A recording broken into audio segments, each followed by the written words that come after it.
Welcome to Movie of the Year, the only podcast that has the science and the screaming to unequivocally figure out what the best movie is of any given year. Before I introduce this week's panelists, know that this show also be a game in which points are rewarded for well-made arguments, cogent thoughts about the film, jokes, and anything else I feel like awarding. The winner will be my best friend for a week and have gloating rights, and the I that is aforementioned is Mike. I am Mike, your host throughout 2002, which we were doing tonight. And we are doing Spider-Man this evening. With me, as always, is the winner because of bitchiness from their opponent, Greg. Yes. The I is you, Mike. And may I say, the eyes have it. You're such a fuck ass. I won't take that kind of faux compliment, Greg. All right. Very good. Put him in my place. I love it. Greg. Yeah, you do. All right. Let's see if he can not fuck himself out of a well-won tie. Is Ryan. Yeah, Mike, you are the eye, because you're the eye of the tiger. And here, Tiger, you've hit the jackpot with the movie Spider-Man. Greg. Yeah, boy. Gee, I wonder how Greg wins. Greg. Just being Unbelievable. Greg. Just being Greg 100, as they say. It's weird how just having well manners from the get-go will get you ahead in life, and being a little fuck ass will get you not. First of all, I complimented you on calling you Tiger, the greatest nickname that any one fictional character has given another one. That is Second true. of all, it's good how Greg has well manners. Okay? Oh, buddy. Oh, That turned the buddy. crowd on. You went right there. Well, Greg already has 6 points, and we're 30 seconds Woo. into Spider-Man, Now so we're let's see cooking how with Greg. this goes. And I assume, let's start with you, Ryan. If people haven't listened to the show before, what's your relationship to Spider-Man before this week? The character? Sure. It's pretty hot and heavy, Mike. I have a deep affinity for Spider-Man, which used to be a weird thing. Or let me clarify. For Peter Parker, which used to be a lot stranger, and it used to make me a lot cooler, a lot more of a hipster, because I did have it before literally the entire world did. It's still sometimes baffling to see how this is one of 9. This is the first of 9 movies that have come out since 2002, if we include Into the Spider-Verse. So we've got 3 plus 2 plus And 3 we plus do. 1. Yes, and we absolutely do. And so now I do think that he is at this point, if you interview like all 4 quadrants, more famous than Superman, more famous than Batman, which has never been the case in my life. Those 2, or actually 3, if you count Wonder Woman, were bigger than any Marvel character. And I don't think that's the case anymore. This movie, while watching it this week, I think that I can say that there is no movie that I've watched more than this. And it's so Really? clear Wow. in everything. Like, not only was I a Spider-Man fan, more than a movie fan. And like, okay, so you're a movie fan, right? So you love Citizen Kane and Godfather or Touch of Evil. How many times are you actually watching those, right? You're a movie fan. You like those movies, but you're watching fucking Spider-Man as often as possible. Throw that on top of the TBS TNT volcano of, my teens and early 20s, then I think that this is it. And it's crazy. I know that X-Men gets a lot of the credit for where we're at, but if this was slightly worse than X-Men, or even on par with X-Men, which is kind of like a low-budget, shitty movie, then we wouldn't be where we were today. And that's not to blame Spider-Man. That's to give credit for what an incredible, pitch-perfect movie this is. Man, you love to not give credit to the movies that became before this movie. You're always like, Blade, nobody even knows that. X-Men, no. From Hell, get out of here. Spider-Man. While you were studying The Blade, I was reading even more Spider-Man comics in preparation. And Greg, what is your relationship to this character, even though you do not have a child named after something from the comics? Spider-Man is it was my childhood favorite comic book character, and I loved how springy he was. He leads the league in comics for like his motion across the page being drawn out in little like wireframe versions of himself. And I used to just fucking love. I was like way more into him moving across a panel and watching him like jump off the street light and run like along the side of the building and then like swing and then do a flip. I loved those like when they would just draw the outline of him doing all those different poses. And then for just this, like almost like artists challenging each other, who can draw him in the most uncomfortable position, and that it Right. always working. yeah. And just the motion on the page and everything, like, and it just seems it's so much more human that he like swings and jumps but doesn't fly. Literally more grounded. And then with the movie, I think when I first watched it, I really, really loved it, despite how wacky and zany it is. And the more I've watched it, the more I've realized that like.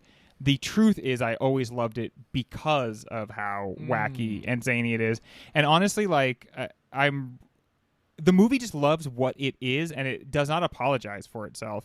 And that leads directly into 2, which is like probably the best superhero movie of all time, and then 3, which is obviously a train wreck.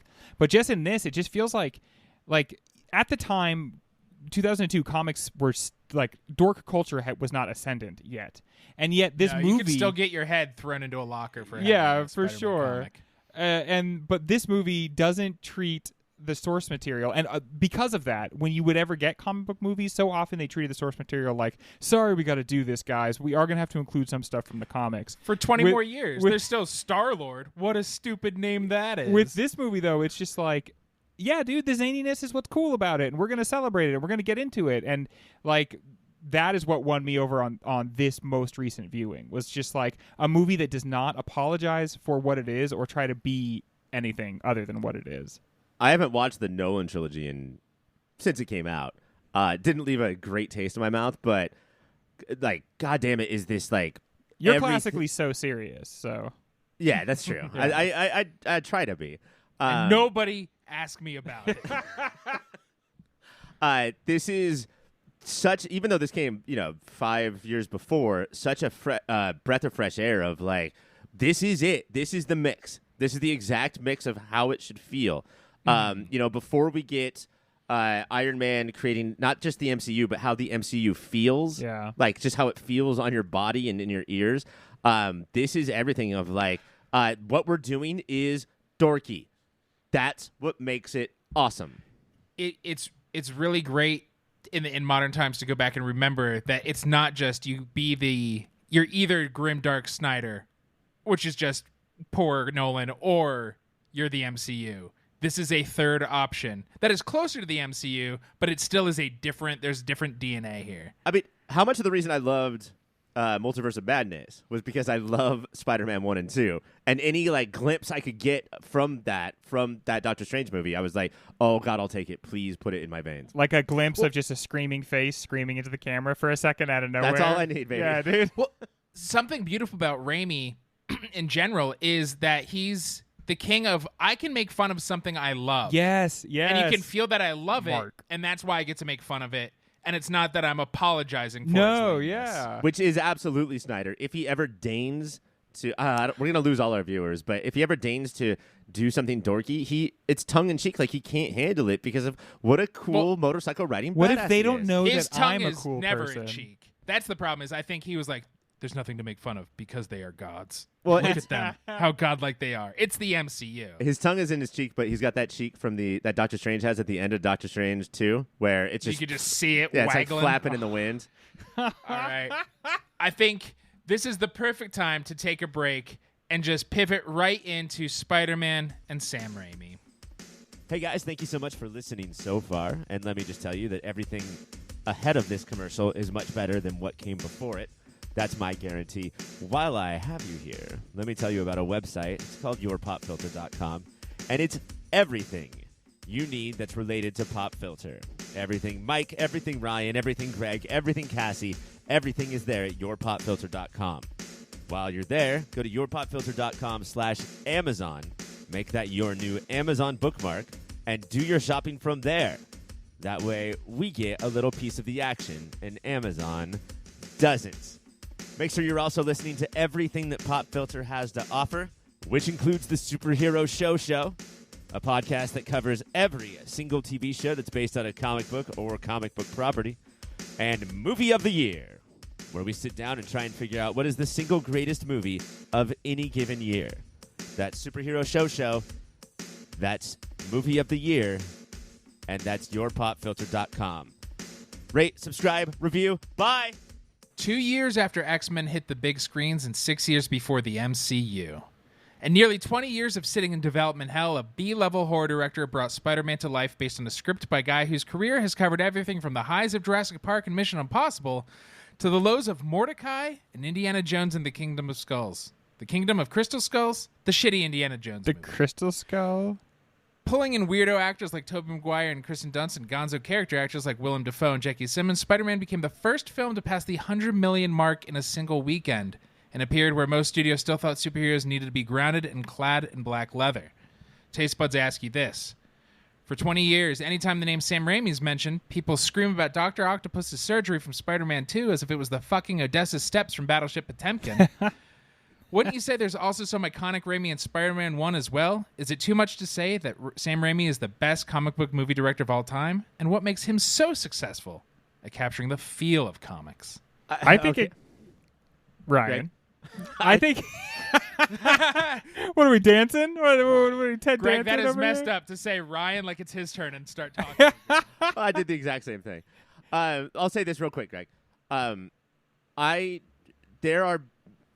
There are like more successful. There are other good comic book movies where, like, if you want to include the Russo brothers, who had a pretty good run, I don't know who the fucking Russo brothers are. I do know, like, I can't feel them in their movies, and I do know that they've not had a lot of success post MCU. So your crazy ass question, I think it might be yes.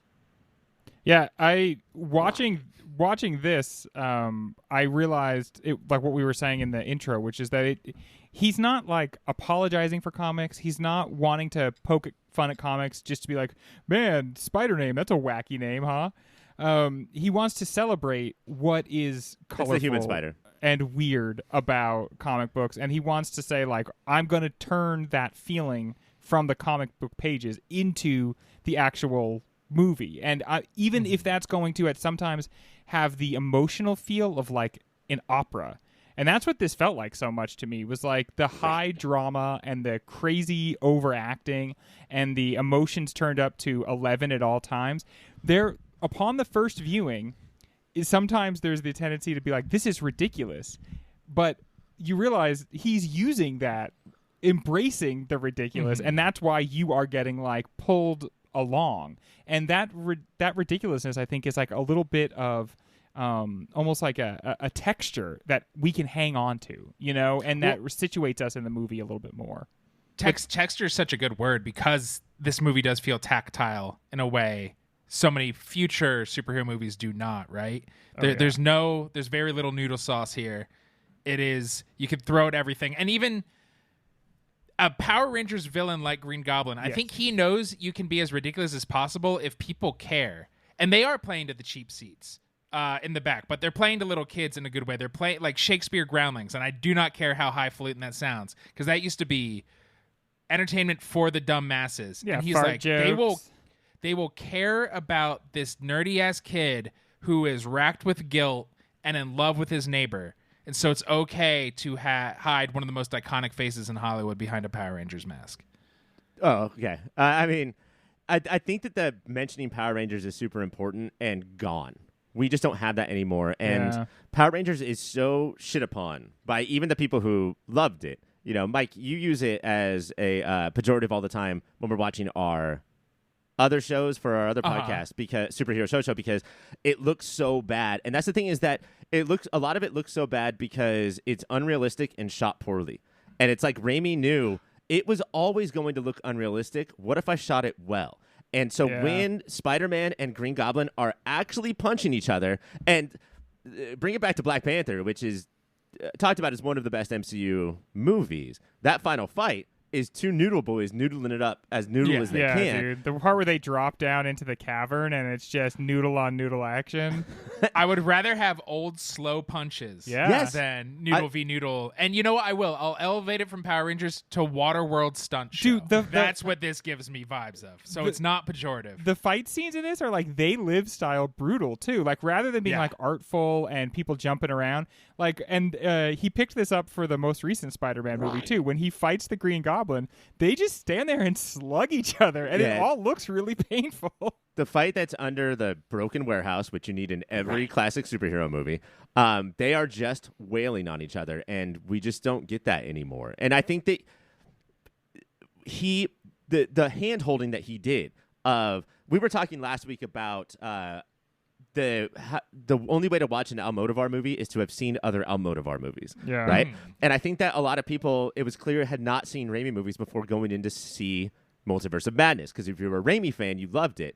And if you had never seen Right. one before, you thought that was all the parts that were weird were too weird. Yeah. The way that he does this, of bringing you into this 90210 / Evil Dead 2 / Power Rangers movie, and just somehow has the faith that those three things are going to combine to make what comic books have always deserved, I think is fascinating. That they were like, you know what, Sam Raimi, you fucking jerk, we're going to give you $120 million to tackle what could be our most profitable property we've ever had. Well, it's one. I think it's showing where comic book movies were at this time, right? Everybody's still trying to recover from Batman and Robin and Catwoman. No, maybe Catwoman came later, but he won them over. One, he'd made Darkman, if we're talking just comics, but everything else he made, he has that flavor and that punch, and he can make silly and human exist in one place. And then he sat down with Stan Lee and just rattled off Spider-Man facts, and his love of the character came through, and Stan Lee went, "Yep, And there's our guy, I think Excelsior." I think it's more than that even, because it's not just a Spider-Man movie. This is a comic book movie, and he makes reference to Shazam, and I think part of that tradition is it's kind of a horror comic book movie, and that's like as much an early important element of comics as any of the superheroes are. This idea that horror was there too, and he embracing that. I feel like in a way this is like him saying to all comics, like, hey man, I love them all, and so I brought them all into this one movie. And yeah, they are scary as shit. If this shit happened in real life, it would be very scary. And I think sort of what he does so amazingly is he works with the screen instead of the stage, as much with the stage. And what I mean by that is, I think, Mike, if the other answer to that, your initial question, the best director, because it's not Snyder and it's not, I don't think it's Nolan, although that might be most people's answer, but it's Tim Burton. And what Tim Burton did was he put it all on the stage, not necessarily the screen. So Gotham City and the characters of Gotham City looked so Burton-esque that we're taking you to a world that you've never been before. This is straight up, and we'll probably get to this later, this is fucking New York as ever going to get. And so he's got to do something else. So instead of playing with the stage, he plays with the screen. And that's when we get the screams, the close-ups, the crazy editing, the all of a sudden Peter will think something and will show his DNA becoming blue and red, which that should not work. We know who that robber is. He has bleached hair. We know what he looks like, but we get a black and white, almost like if we're watching a Unsolved Mystery recreation of what happened. Well, I think Burton v. Russo's is a good talk because, again, having loved the Russo Marvel movies, Burton is niche and specific and unique, and so that feels more real than the Russo and other people are just lesser Russos trying to appease everybody. But you will appease less. So if it's like poetry, man. You want to write a specific line that only means anything to you, and that'll hit people harder than if you're like, I'm going to just talk about wind through hair, because everybody will understand that. That's fucking meaningless. But doesn't, like, we're talking about this in, Mike. like, opposition to Tim Burton, or how it's different than Tim Burton. Doesn't it, like, borrow a lot from Tim Burton, too, though? I mean, I think this is as much Batman and Batman Returns as it is Evil Dead 2 and Darkman. That's the thing I don't think I realized as much in 2002. It's like, damn, man, he really kind of like reshot some of the scenes from those movies. I mean, do you know who did the score of this, the fantastic score of this movie? Yeah, it's Danny Elfman, It's right? Danny Elfman, yeah. And, like, I the think, score sounds so similar. But I think that he's swerving to, the correct lane and saying I'm not Tim Burton, but it doesn't have to be. I don't have to be like Bryan Singer. And I think anytime anybody can say I'm not Bryan Singer, you should I'm say not it out Bryan. loud. Let's all say it right now, gentlemen. I'm not Bryan Singer. Yeah. Greg, Ryan. Well, none of us are Bryan Singer. I think what he got is, and Greg, you said this earlier, it is an opera. Batman and Batman Returns were operas, but because the characters are so different, he's not trying to shove Batman stuff on top of Spider-Man. He's just saying this is what makes comic books is that operatic nature that everybody's kind of tried to hide from. Yeah. The melodrama, the big postures, the big faces, the bright colors. I mean, it's the same stuff. I mean, how many He gifts do cast we for have faces. of Sam Raimi's Peter Parker crying or going through emotions? Like that's roughly half the gifts on the internet. And I think that's why you cast Tobey Maguire. The studio did not want him, and at the time he was more an indie movie director. Indie movie actor. Kirsten Dunst said she joined because Tobey would join first, and she's like, "Oh, this will have an indie movie feel. These characters will matter." Right, which is why, like, going back to the whole Chris Pratt as Mario thing, like, cast who's right for the role instead of cast whoever the Who's biggest big. name is at the time. The other thing I think is going on too is like the pacing that we just don't get anymore. And not to keep going back to the greatest tweet of all time, Surfer Dracula, but Well, you know what? We should always go back to Surfer Dracula because it encapsulates modern times more than anything else except for Charlie Chaplin. Peter Parker goes through a fucking roller coaster of a life in this movie. And just like he did in Amazing Fantasy number 15, there's so much story jam-packed in this. And I think that's Raimi saying, like, this is how it's supposed to work. If this movie was made by a different director, we would have got 2 hours of post-Uncle Ben death. Or that's 6 episodes if this was a TV show today. But now Sam Raimi isn't saying that I don't care about pathos. I don't care about my characters going through things. But what we have instead is a quick, remarkable scene of Peter Parker saying, well, stop trying to act like my dad. And then 3 seconds of Uncle Ben reacting to that. And we're good. We can move on now. Well, it also just said get good actors and write well, I think helps to elevate and do that pathos. Because he doesn't become Spider-Man for 54 minutes of this movie. That's a crazy long time. Would you guys argue that the Spider-Man origin isn't told over and over again? It was just told so perfectly it feels like it has been? I don't remember if it was told in the Garfield movies. The Mark Webb movies. It was. But I do not remember it because those movies are forgettable. This is the only time it's ever felt like like a normal part of the story and not like the thing that we have to suffer through to get to him web swing, you know? And so it's like it felt more integrated, and honestly the Uncle Ben's a hard character to capture, and this actor does a really good job with it because he doesn't come off as perfect, but he comes off as almost perfect. He's a good guy who's trying. Like, he's still like, I call him Michelangelo. Yes, it sucks that Peter blew off painting together, but also you're making your weird nephew who's already having a hard time at school come home and hang out with you. Like, it does feel like, and we get very few scenes of him, that Uncle Ben is happy Peter doesn't have friends, so they get to keep being friends. And look, dude, like, you would think that this is all not in Raimi's wheelhouse. Like, the first 54 minutes, or actually until Willem Dafoe, you feel like Sam Raimi would be mostly interested in Osborn and Goblin. But he knows, and this is cliche to say that like how Marvel is different than other comic books is because you're Peter Parker first and Spider-Man second, but he just knows that has to be the case. And all other movies post this one, including Garfield, including Holland, like take advantage of the fact that this origin story was told so well with so much care and such great pacing that they don't need to do it again. The only thing that I would change or complain about is the pacing goes a little too fast, where it's like the wrestler goes down the elevator or the robber goes down the elevator, and shoots him right there. And then Uncle Ben is just shot. Like if we had one and establishing, cops are doing nothing. And I know ACAB.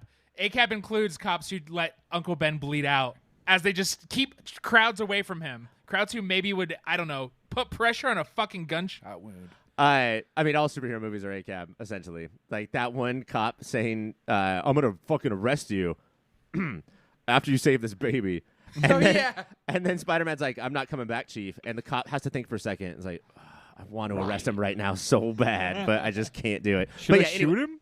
if we That's had how you know it's a fantasy, is that they didn't shoot him right there. if we had one establishing shot of Uncle Ben reminding us that Uncle Ben was out there waiting for him, but that was probably filmed, and just Raimi was like, "No, man, we got to keep this going." Move it. Ryan, would you say with great pacing comes great rewatchability? I would say that, and you know that I say that. Like you're asking me that for our listeners. It's a setup, yeah. Each one of those phrases is on one of Ryan's butt cheeks. That was rude of you to read that out loud, Greg. Ryan, didn't you have a funny story about yams? That is all the time we have to talk about Raimi, which is crazy because we could do the whole show on Raimi. We're going to take the quickest of breaks, and when we come back, travel to what some call Mike's favorite mountain. Mount Rushmore. That sound, of course, means we're at Mount Rushmore, the most famous mountain of 4 foreheads that have ever headed fours for. Not related to golf at all. One said 4 score. That's true. One did say 4 score, Ryan. Which one? Andrew Lincoln from The Walking Dead. Andrew Lincoln is known for talking about 4 score. It's a British thing, I think. He can't just say 20 times 4. Fucking Brits. This is different then. If you're a long-time listener of Movie of the Year, you're used to our normal Rushmores. You're like, yeah, give me the babies. Give me the sexy babies. Give me the music. Give me the TV. Give me the hot boys and girls.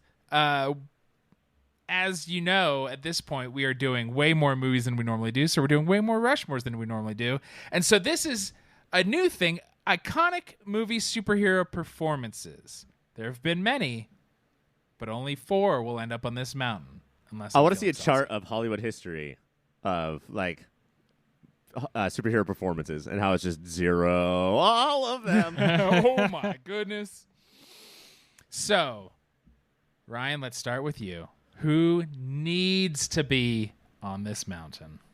This is a performance that we never talk about, but I think that this does it all. I think this is the closest that DC has ever done to, like, balancing the alias with the superhero.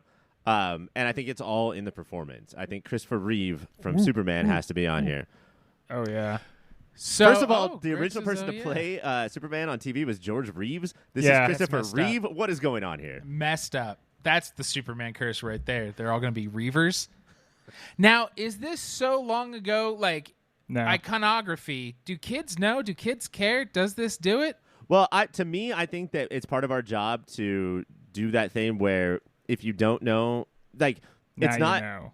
If you don't know, now you know. It's Yeah. not. It's not just that. It's so influential in everything that you're watching today that that's also what makes it important. Yeah, I mean, this is like I had him in a tier above all my other answers. I feel like this is like the go-to number 1 answer because I think it sets everything up. This is the perfect casting, and nobody has ever quite found the gentle humanity of Superman in the way that Christopher Reeve is able to communicate by just like appearing in a shot, you know? And All like right, I was ready to put him on the maybe pile, but Nah. Greg really Yeah. helped talk Ryan's point. I mean, I think it's crazy not to have him be the first slam dunk. Like his physical performance, the difference between Clark and Supes, just in physicality, is crazy to watch. And it's not like Christian Bale losing, 130 acting. pounds for Machinist. It's actually acting, Mike. And It's also cool that he could just be kind of big and beefy without having to be completely chiseled. They were just like, well, he looks like a dude. like me. Yeah. It's got a standard torso. I also think that like there's this something that I think has become very hack in not liking Superman because he has all the powers. Like I don't think that's a great argument, and it's been debunked a million times. But if you want to debunk it, you show them Christopher Reeve as Clark Kent, and you're like, no, I get it. I understand all of his issues. I understand all of his problems, and why it's awesome and difficult to be Superman. Yeah, the people who say that are people who haven't read or watched things. They just have heard of Superman and have heard all the powers and go, I'd prefer the guy with billions of dollars who the real world has taught us he's the good guy. Or they've gone to our website, opinion.com. Every morning we give you a new opinion, or an old opinion, actually. And this morning's was, Superman sucks because he has all the powers. Opinion.com is hacky. It's still saying bacon is the best. Everything should be bacon. But it really low subscription rates, so you should subscribe right now. Yeah, subscribe right now. We'll keep telling you that Hawaiian pizza is awful, even though it's fucking solid. Okay, no. That's Oh, look at Ryan. He's a hack. Greg, how do you feel about Hawaiian pizza? I'm not against it. It's like pizza, you know. I like pineapple. I like ham. I think I would probably like. I think I would tend to take the pineapple off and eat it first, leaving just the Ooh. impression of pineapple on the pizza. And I think I would like Just that a rather than having it whisper. actually be on there. Pines. I'm not going to be like hipster Mike and change my opinion now that everyone else has it. And if you want to give Greg 17 points for that, then that's totally No, fine. it's fine. You all decided this is my personality. I don't like a thing. Oh my That's God. cool. Get Greg, another it's- tattoo, Mike. Your turn. All right, there's a lot of great characters, a lot of great performances, Mike. But What a when build-up. when I look at why we have these performances at all, that's Christopher Reeve. But when I look at the number we have and the fact that we're lucky to have so many, I have to put it down to Robert Downey Jr.'s portrayal of Iron Man. From the moment he breathed life into the MCU until the moment he snapped to end his life and restore it forever.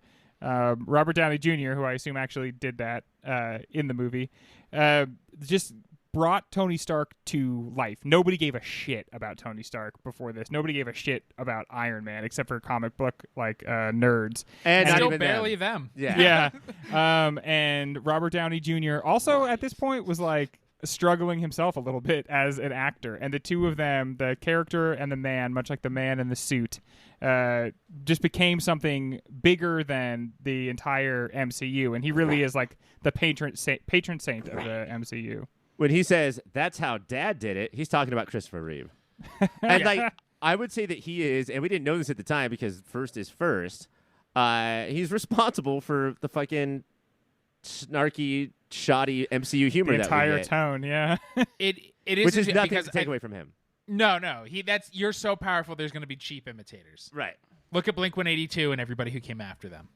And like It's- he made it seem so fun, you know. Superman doesn't make Clark Kent seem that fun. Batman doesn't really enjoy being Bruce Wayne, and that's kind of like the biggest shame in the world. He doesn't enjoy being Batman. Shit, the guy doesn't enjoy anything. He doesn't enjoy anything. Yeah, he but needs Iron medication. Man enjoys being Tony Stark. He enjoys being Iron Man. Then it breaks one, bad it's a little fun. It's fun, and it also Iron Man saved Tony from being an arrogant piece of Elon Musk shit. bit. Yeah.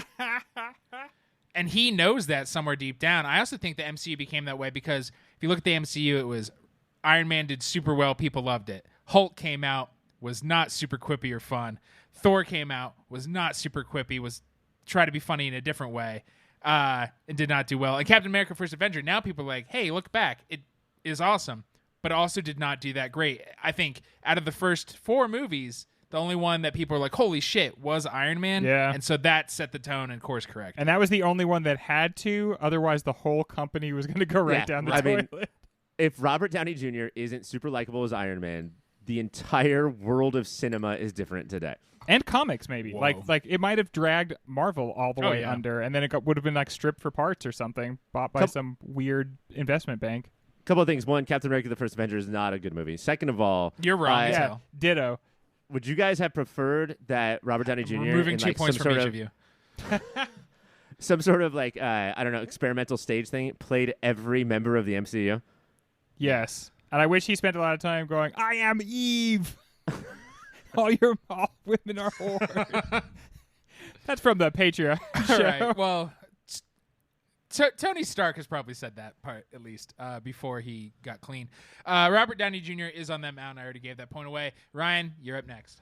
I mean, I think that the next one has to be the one that's been with us in this modern world the longest, and we thought we were done, and he's back for more. He's back, baby. If we had to pick an iconic movie, I would have to go with Logan, just because it's his Unforgiven. But plucked from out of nowhere. It was supposed to be, I want to say Rufus Sewell or Mike. Who's the guy who plays Batwoman's dad on Batwoman?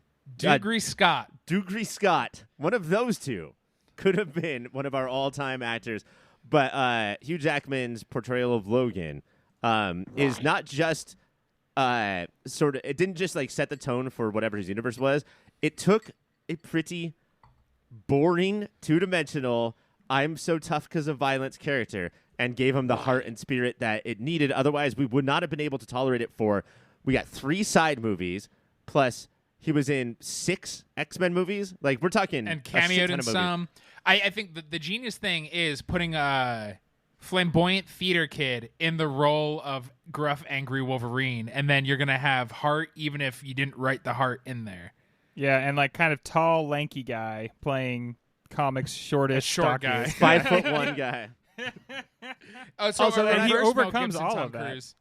I know that we've said this many times, but we have to bring it up now. It's a huge jacked man played by Hugh Jackman. So Very true.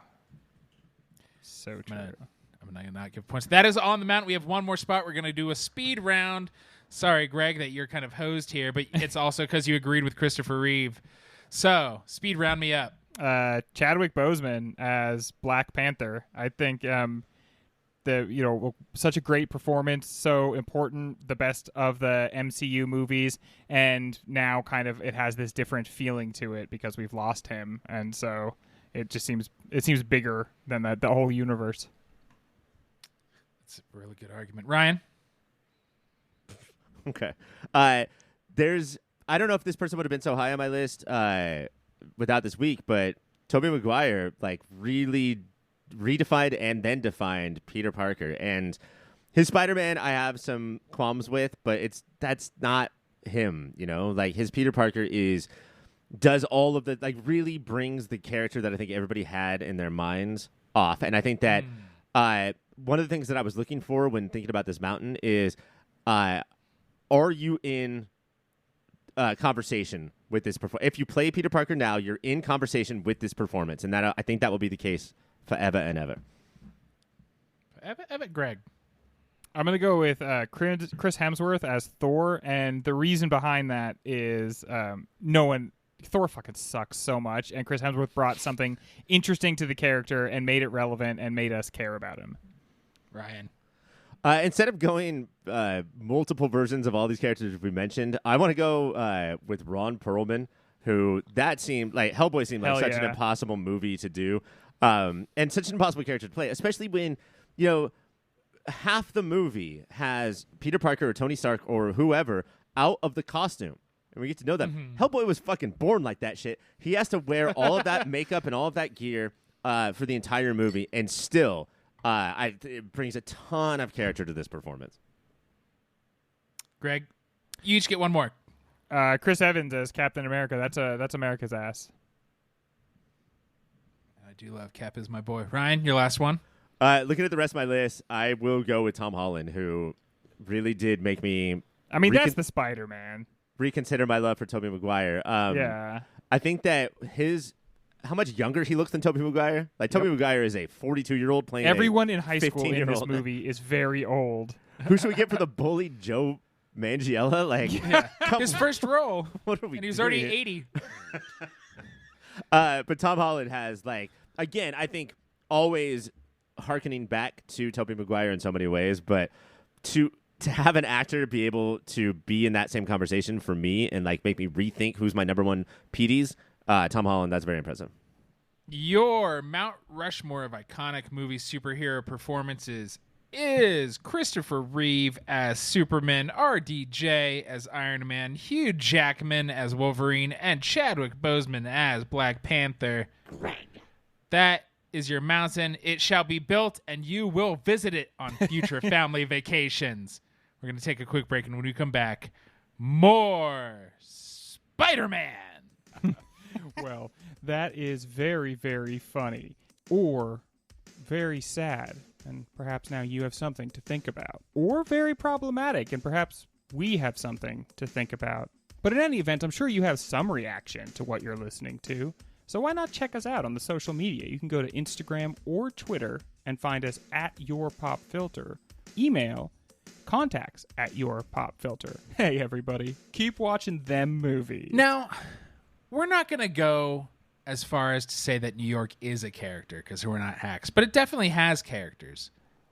How big is 9/11's presence in this movie from what's in it to what's not in it? What I'm saying, Taste Buds, is all these years later, how awkward is the "you mess with New York, you mess with all of us" scene? You know what? I found watching it this time, I found that less awkward than I thought it would be. It happens quickly. The movie doesn't lean on it that much, right?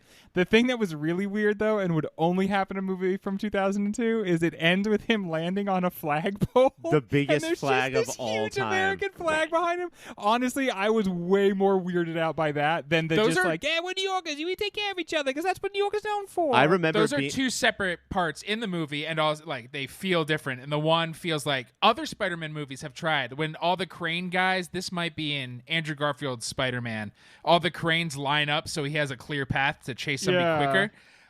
Or the he's just a kid from Spider-Man 2, I feel like is the most natural of all of them.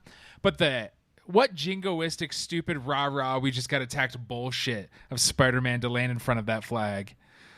I remember being in a theater at that time, and that for if you weren't around at that time, it was crazy. It was we're all unified against one enemy, and you would And think we all love New York, and we always have. you would think that sounds better than today because we're so against each other now. But it was weird and awkward, especially if you had never given a shit about America in your life, and that flag coming up, and you could hear like the or the like across the theater that I saw it in. Well, that was the problem. It's not that we all did feel that way, but if you joked how you used to or had, I don't know, accurate criticisms about the fake war we were all suddenly going to be in, you were shit on in a weird way. Country music was suddenly the biggest thing in the world. Come on. I guess my biggest issue with all of it is that, you know, it's important to use movies and art in general to like reflect on the times of when they were made, and usually that's like a year or two before they were made. I'm not sure that we'll ever get more 9/11 than this movie throughout the course of this season, but it's not. It at no point feels like to me a response to 9/11 or the issues with the country or the issues with other countries. It feels like they went fuck and ran to the typewriters, the old-fashioned ding typewriters, and filmed that shit as soon as possible. It's Cut the dopest looking stuff. It's like Jar Jar Binks in the South Park movie, where they just somebody in the movie talked like Jar Jar Binks, and that's because they were just filming it every day. They would like film more stuff, and they could just change it like that, like the way that the TV show is shot. This was like, well, let's have a person who looks so New York. His name is probably New York, and we'll have him throw rocks. And His name was Joe Pasta Sauce. and we'll just have him like have this dialogue in this movie. We're gonna have to pay him a lot more than the day player wage he was about to get, but I guess but that's his worth it. brother's cousin did die in the tower, so that's okay. He's a hero too. I think that the Like changes Steve Renazzazzi. the changes that were made are so much more fascinating. Like I remember watching the trailer that took place, or like the final shot of the trailer was a helicopter webbed up between the Twin Towers. Yes, I still think about that and was like, yeah, if Spider-Man was real, Osama would not have won.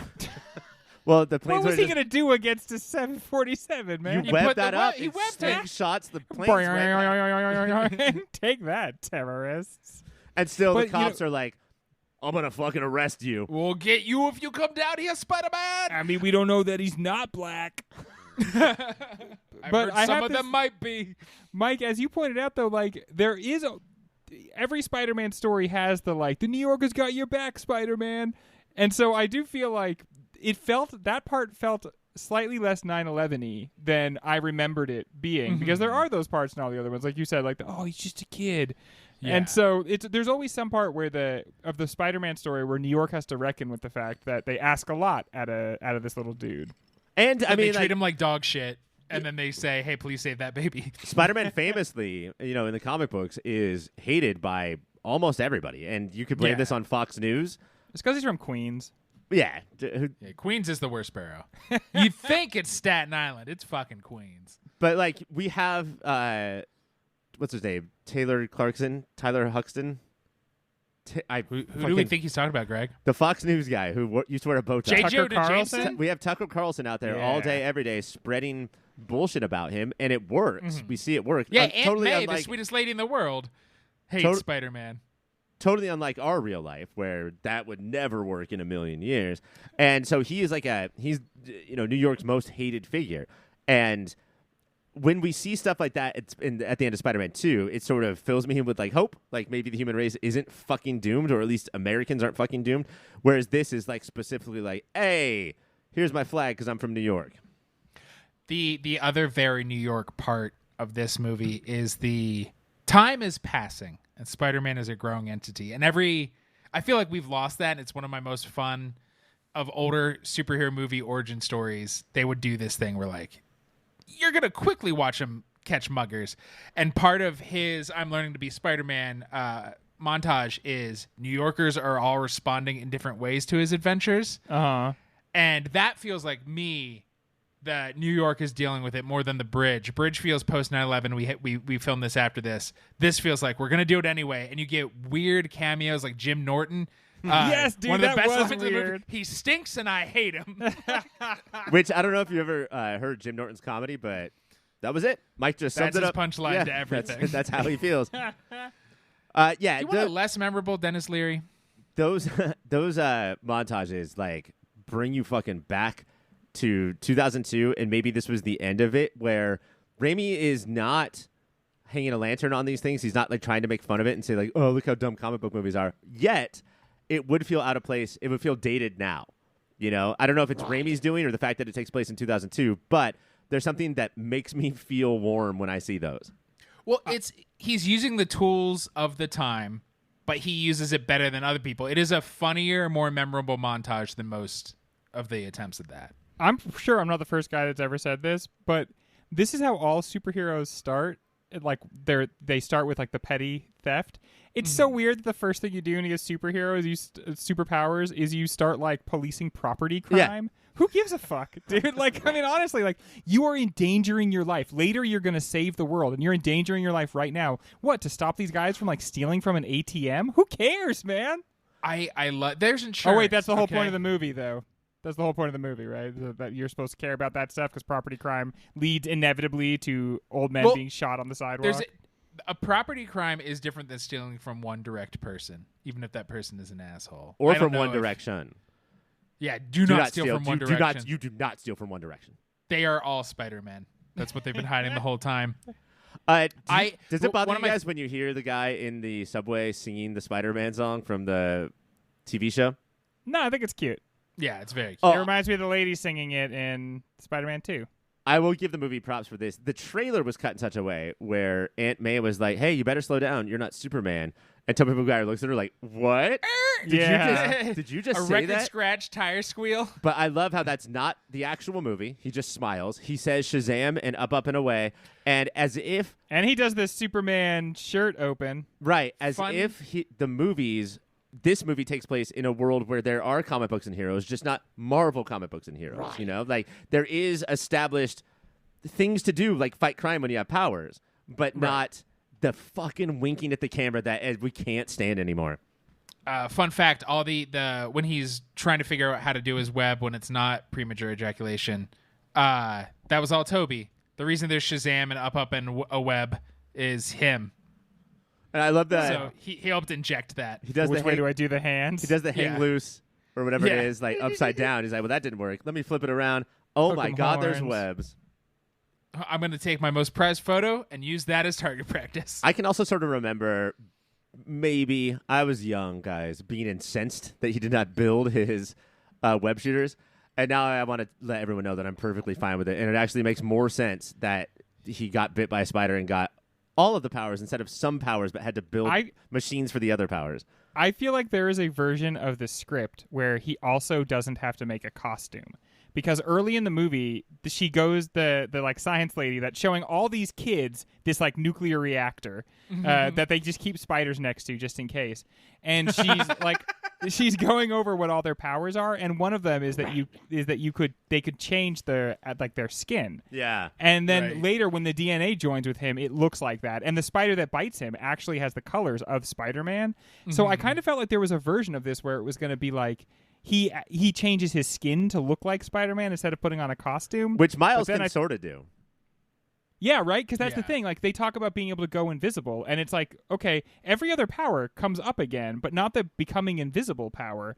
And so I just wondered if there's a version where he, like, his skin is the costume, so that they could say, like, there is no difference between him and Spider-Man. Did you guys think it was weird that we were at a museum trying to learn about DNA, and the characters and the audience, and at no point did they put him on a tram ride where like a little Southern DNA with a cowboy hat came out and explained everything to us?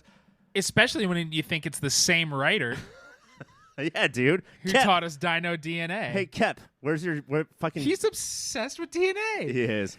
I don't know for a fact there is a version where Toby's skin changes chameleon-esque like, but there is. They had to edit out web shooters in a couple of the early scenes because for a while they're like, "Well, we'll make them," until Sam Raimi was like, "Look, yes, there can be goblins, yes, there can be Spider-Men, but a poor ass kid inventing an adhesive that He's a nobody else scientist. can, no." But there is like a kind of remarkable attention to this that you would think that somebody like Raimi wouldn't care about, but he makes sure to put Chekhov's glider into the beginning of the movie. Yeah. And usually we're like, just move on, man. Tell your fucking story. Like, let's get the bad guys fighting the good guys. But I think that it does make sense to him. And if it doesn't make sense to him, then he cuts it. And it's never, I don't know, it's never like distracting. He puts the glider No. in early, and then later Green Goblin jumps out like a window and he lands on the sill, and he lands in Goblin glider pose. He's not on the glider yet, but he's in the pose. So like he tips both of those things ahead of time. Right. And I love Get that used to this. It's coming. Here comes everyone. the original glider in the beginning has like a long purple bandana thing she's wearing to like, it could, you guys, the Green Goblin might look like this. Oh, no, it's just a giant face mask.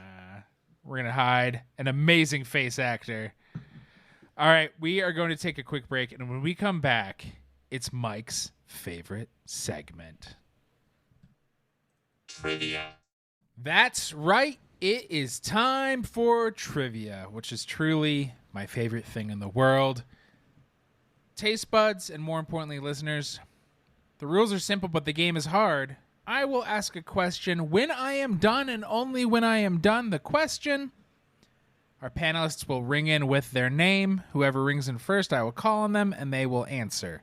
And if they answer correctly, they get a point. And if not, their opponent gets a chance to steal the point. I know. We're throwing it into high gear this season. All right. You guys ready? Ryan. Greg, are you ready? Greg. Oh, no. I don't like that delay. It feels like Ryan might be a little more ready than Greg is. Greg. Oh, no. That's Too early or too late? It might be too early. Question the first. Who played the first live-action Spider-Man? Ryan. Ryan? Do you want his name? Yes? Jim Hammond. Oh, it's so close. Greg. Greg. John Hammond. Oh, that's somehow less close. I'll give I you went the each wrong way. Daryl Hammond. I'll give you each half a point. It is Nicholas Hammond in a TV movie that Michael used to own on VHS. Nice. Question the second. What other comic book actor was supposed to cameo in this movie? Ryan. Ryan? That huge jacked man himself? Ryan. Yep. Do you know why he couldn't make it? I don't. He couldn't make it Greg, do you know why Wolverine couldn't show up in this movie? because of licensing. No. Oh, wait, they- hold on, Mike. I'm going to say he had signed the contract, but unfortunately in the contract there was clause. Some sort of clause. Ah. If you had said any sort of clause, even if it was Santa, I would have liked that, but you just said a clause. No, they could not get Wolverine's costume out of storage in time, so they just went, never mind. But he's like, put a wife beater on him then. Yeah, Man, that's I always- most of his costume. I like grew up thinking of movies as like they were perfect. They would like take all day to get what they needed to, like they would never settle. And this true story of movies is like, what, we can't get the costume? Forget it. Move on. Who cares? These people Well- are idiots. We can't get the costume. Sorry, Harry. It's Hugh. Well, we're moving on. Goodbye. Question the third. Who invented the organic web shooters concept? Ryan. Greg. Ryan. Sam Raimi? No. Greg. Greg. Tobey Maguire. No. It was Jimmy Cameron in the mid-90s when he was going to make a Spider-Man movie. The water lover himself. Man, trivia's kicking your guys' ass. Oh, nice. Well, Thanks it's for pointing that out. about Spider-Man. What do we know? What maligned comic series did Little Mike find at a convenience store, changing his world forever, even though he understood nothing at all? Greg. Heavy metal. No, I'm sorry. I should say a Spider-Man run. This is Spider-Man. Maximum clonage. Well, Greg Ryan. didn't say Greg, that's like Ryan. The Clone Saga? It's the Clone Saga, yes. Also, I don't think Maximum Clonage is a name of anything. Maximum Carnage. Yes. No, there's another one called Maximum Clonage, Of but course I there think is. it's part of the Clone Saga or like an addendum to it. What retelling of the Clone Saga does Mike think did a pretty good job? Greg. No, Maximum Clonage. it again was not Maximum. But you know what? You keep saying it, it'll be right eventually, buddy. Ryan. Maximum Carnage for Super Nintendo and Sega Genesis, where you could play as Yes. Spider-Man or Venom. Or Venom, yes. It was the Ultimate. The Ultimate Universe Clone Saga is like 5 issues and was pretty sweet. 5 issues. Name another director offered this iteration of the movie before Raimi. You cannot see James Cameron. That was years before. Oh. Ryan. I'm going to say Dick Donner. Who dat? Richard Donner himself? Yeah. No. Greg. Timothy Burton. Tim No. Burton.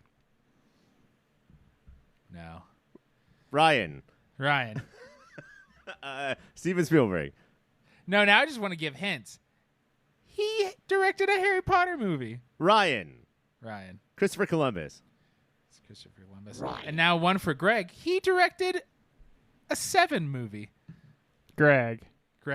David Fincher. Yeah. Look at Yeah. you guys getting those points. Nice. Trivia's easy when you're smart. What other actors were looked at to play Peter? Ryan. Leonardo Name DiCaprio. one. Yeah, you don't have to name them all. Okay, good. Ryan. I was worried you thought you'd have to rattle off, including Freddie Prinze Jr., Scott Speedman, James Franco, Heath Ledger, Jake Gyllenhaal, Frankie Muniz, Yes. and Jude Law. Oh, they blew it on not doing Frankie Muniz. I mean, that's the energy, dude. That's the energy that he needs. Do you know what I You would have have done? to wait- Frankie What? Muniz first 10 minutes after the spider bite, he wakes up to be Toby Maguire, like ripped Toby Maguire. You're not the boss of me Oh. now because I got so big. It fixed my face, too. Damn. Take that, Frankie Other than Danny Muniz. Elfman, what are the connections to Batman? Greg. Production Design. The production designer's the same from the two movies. I don't know if that's. Do you want to look that up before you just say no? I should look that up. Do you want to just look that up real quick, big guy? Is it true? Maximum Clonage. Ryan. They're both based on a comic book superhero. Or comic book Oh. property, Ryan. No, we don't say that anymore, Greg. Oh, is that true? Can tell you're not a listener. It is Norman's apartment is Michael Keaton's apartment. And then Sam Raimi went out of his way to film in a different way. He's like, everybody's gonna know. I gotta hide this. Everybody's gonna know. What movie does the phrase Norman's apartment remind me of? Greg. Psycho. Oh no. Ryan. An equally good film, Joe's Apartment. Ryan. It is Joe's apartment. Oh my gosh. The one where like the bugs are his friends? Has anyone ever seen Joe's apartment? Greg. No. Our friend from back in the day that we have not talked to for a long time, Brett, saw Joe's apartment. Okay, the answer I was looking for. He had the poster in his room, Mike. He had the poster in his room. The answer I was looking for is no. Nobody's ever seen okay. Joe's apartment. What is another movie from the 90s everyone remembers the trailer of, but nobody's actually seen? Oh. Greg. Joe Dirt. Greg. I'll take it. I'll take Joe Dirt.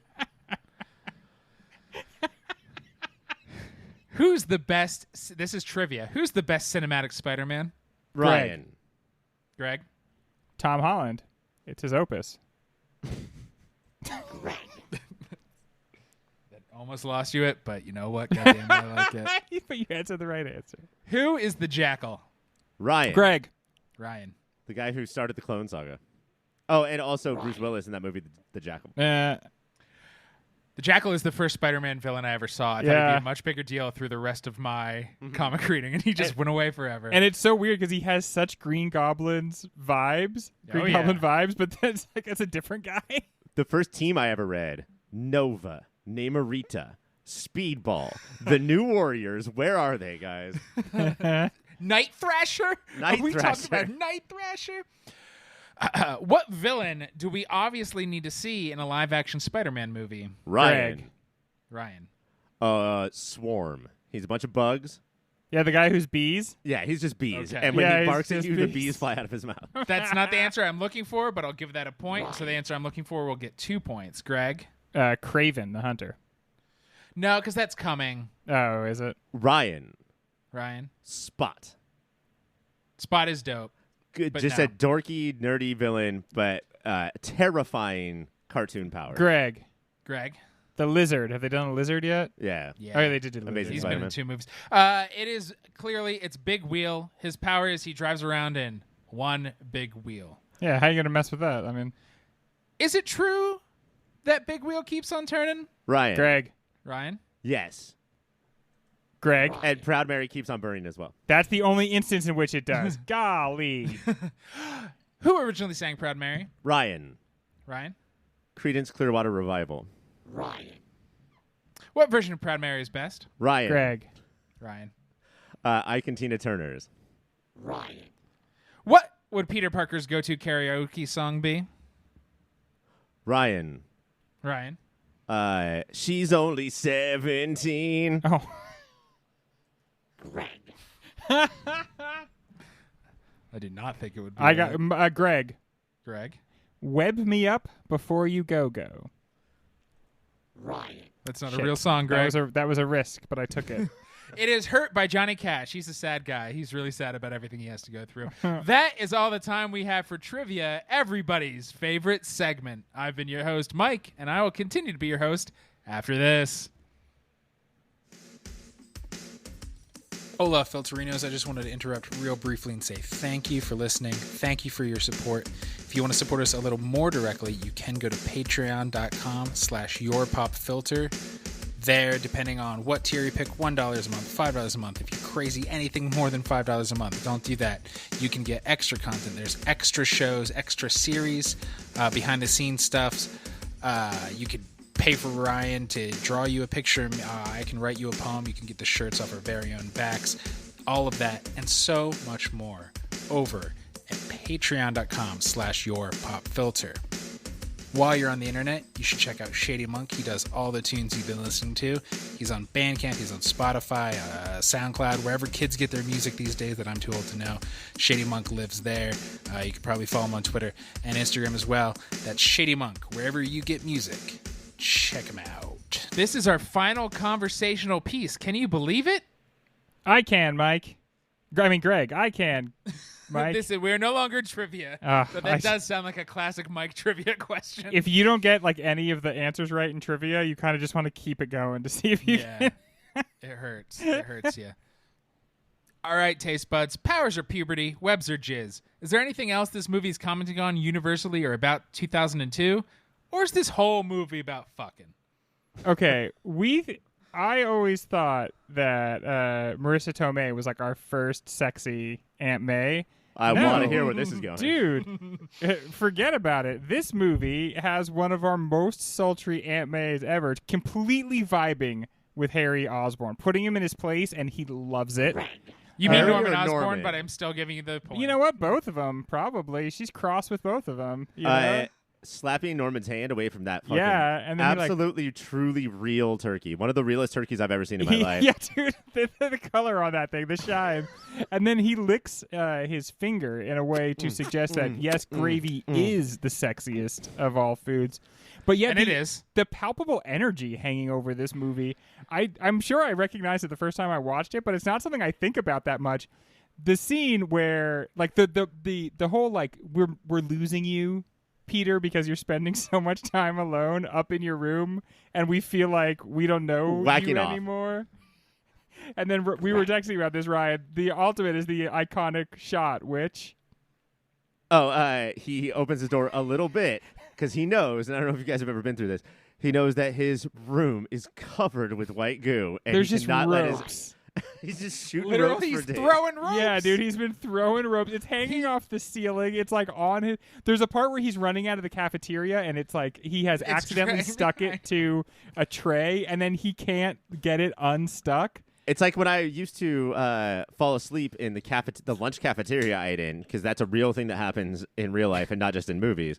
After I would go through all of the cafeteria workers putting ladles of slop on my tray, something that definitely happens in real life. Every single day, yeah. I would take it back to my table, and I would fall asleep, and I would have a wet dream, and I'd have to get out of the cafeteria with goo all over me, and that's what this scene hit. Ryan, was your least favorite part of eating food in the very real cafeteria and getting the slop slopped on your plate? Was the worst part for you when the lady would say, "I made your favorite sloppy joes. I made them extra sloppy for you." And I'd be like, "No, thank you. I'm good. It's okay, lady. You're starting to scare me. Have some more sloppy joes." When are we gonna do that movie? We got to do 95, which I am down to do right now. Fuck this 16 All right, fuck episode 2002. Fuck It Spider-Man. feels like what the movie is saying, though, is that once you come into your sexual powers, you have to find a way to channel them productively. We can't as a growing person let sexuality push you into a world of just you and of just your interests. You have to figure out a way to extend that to somebody else. You don't want to be like a little jerking off troll. You don't want to Yeah. become Harry. You don't want to become Flash. Is that what it's saying? Like, no matter what, puberty's going to break you for a while. I think it's really interesting, and this is an O2 thing, how this movie bounces back and forth with our version of what an incel is, and how Peter is up in his room just absolutely going to town on his room. Just all day, learning every about day. his changing body, right, Ryan? What is that, a Dr. Pepper can? I'll fucking hit it with my shit. I'll fucking, What is that? Picture my aunt and uncle who raised me instead of my parents? I'll hit that with my shit. what is that, a lamp? I'll get it pregnant.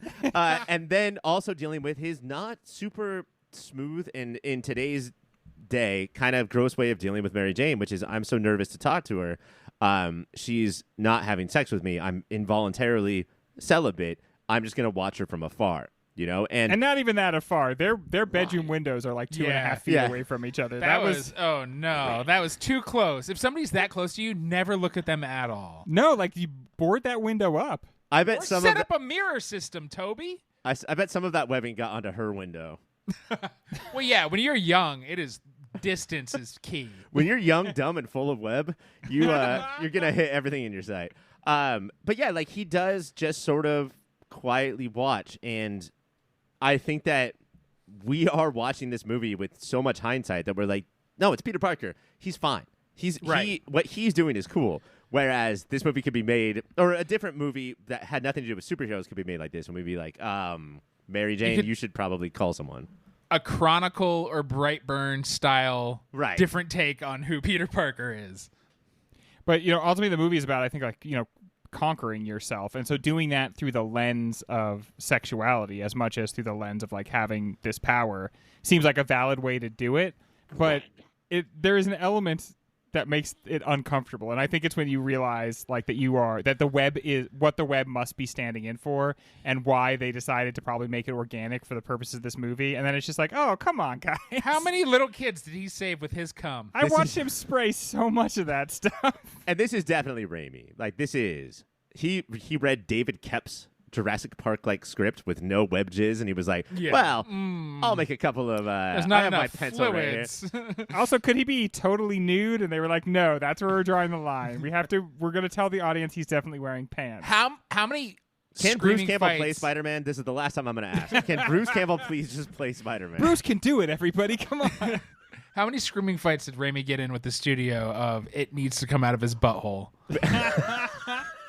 Because, if you're watching a spider, they're not swinging from leg to leg. And if you think about Spider-Man, how he's got spider sense, strength, and agility like all superheroes have. But that webbing, man, that isn't the most integral and famous part of his powers. Oh, yeah. Yeah. And just to bring back to the sex thing, did you notice where the glider hits the Green Goblin at the end, because in the comic book it goes right through like his chest, but in this it very clearly went right through his crotch. And then when he dies, he sort of like hunches over the glider as he dies. So like the horniness does not go away. Like he's constantly making sure that we see that there's this connection. And if throughout history of humanity, right, strength and virility are super tied together. So Norman, already super wealthy and strong, but becomes actual strong. So yeah, he's too horny for old ants and power. So you need to cut him off from his power source, a la Samson. And then when Spider-Man at the end, when it hit him in the crotch, he said, "Goblin D's nuts." That was probably a bridge too far. It's weird to have already talked about a sequel. That's not how movies work. We're supposed to talk about the first parts. But we talked about this in our Spider-Man 2 episode, not but 15 years ago, I'm going to say, where we see the going past puberty and peaking into like middle age and having your powers go away and being injured about everything. But this right now is like so much ambition, so much spraying everywhere. Holy shit. And then the third one, when he gets the symbiote, it's midlife crisis. It's midlife crisis and injecting like tea or some sort of goat pill from a gas station that will surely give you that hard on again. They wouldn't let them advertise on the podcast unless it was a fully vetted medicinal product, Mike. The other one I wanted to talk about real quick, because if we're going to talk about a movie in the 2000s, we got to talk about Class. I think that the movie did actually a pretty good, subtle job, especially for Raimi, of being like, if you're poor, you have a chance. And if you're rich, you do not. You know, and showing you're already not a human.